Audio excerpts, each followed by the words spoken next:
नमस्कार मित्रों। आज हम एक ऐसे विषय पर बात करेंगे जिसके बिना जीवन अधूरा है, आध्यात्म। तो चलिए जानते हैं आध्यात्म का असली अर्थ क्या है। अक्सर लोग समझते हैं कि आध्यात्म का मतलब है जंगल में चले जाना, तपस्या करना या सिर्फ पूजा पाठ करना। लेकिन असल में आध्यात्म का अर्थ है स्वयं की पहचान करना। इसे इंग्लिश में कहते हैं सेल्फ रियलाइजेशन।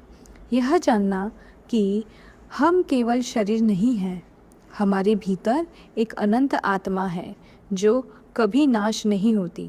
यानी स्पिरिचुअलिटी हमें हमारी असली अस्तित्व से जोड़ती है।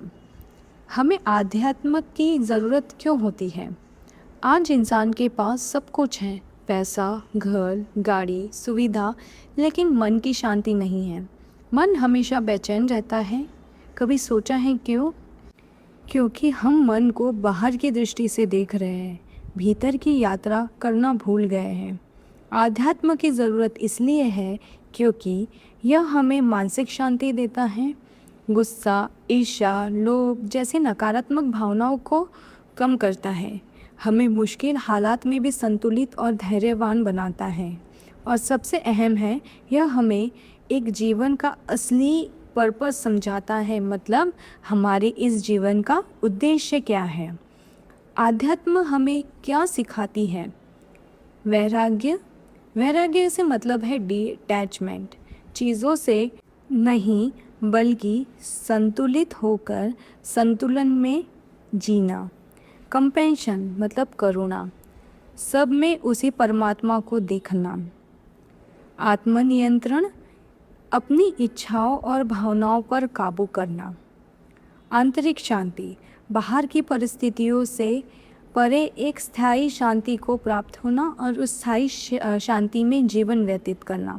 जैसे भगवान श्री कृष्ण ने गीता में कहा, शांति बिना सुख कहाँ है और सुख बिना शांति कहाँ है। यानी जीवन का आनंद तभी संभव है जब भीतरी शांति हो।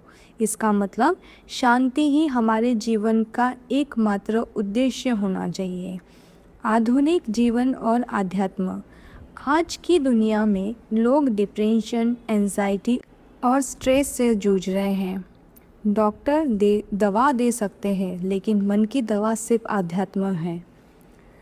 सुबह कुछ देर ध्यान करना, भगवान का स्मरण करना और दूसरों के लिए प्रेम व दया रखना, यही छोटे छोटे कदम हमारी ज़िंदगी बदल सकते हैं। तो मित्रों, आध्यात्म कोई किताब का ज्ञान नहीं है, बल्कि जीवन जीने का एक तरीका है। जब हम खुद को पहचान लेते हैं, अपनी आत्मा की शक्ति को समझ लेते हैं, तब हमें पता चलता है सच्चा सुख न धन में है, न पद में है, बल्कि भीतर ही है। इसलिए हमें अध्यात्म की ओर बढ़ना चाहिए, क्योंकि अगर शरीर भोजन से जीवित रहता है तो आत्मा सिर्फ अध्यात्म से रहती है। आध्यात्म हमें यह सिखाता है कि ईश्वर बाहर नहीं बल्कि हमारे भीतर है, और जब इंसान अपने भीतर ईश्वर को पा लेता है तब वह दुनिया की हर कठिनाइयों को सहजता से पार कर सकता है।